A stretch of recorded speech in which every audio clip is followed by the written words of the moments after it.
மகேஷ்க்கு ஒரு பிரச்சனை. கிழிந்த 500 ரூபா நோட்டு. அப்போ அதை எப்படி மாற்றுறது?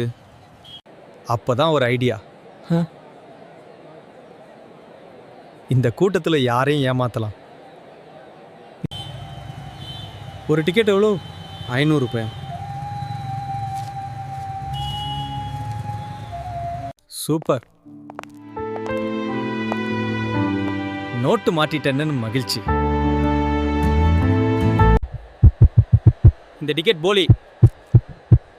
வெளியே போங்க. என்ன? இங்க ஒரு டீ.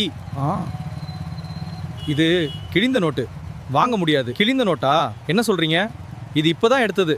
இருவரும் ஒரே விஷயத்தை புரிந்து கொண்டார்கள்.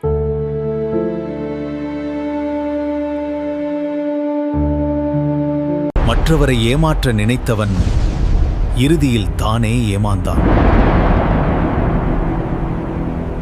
படித்தவர்களை கோட்டைக்கு அனுப்புங்கள், கோமாளிகளை வீட்டுக்கு அனுப்புங்கள். தமிழக மக்கள் நலன் கருதி சரியான முடிவு எடுப்போம். சிந்தித்து வாக்களிப்போம்.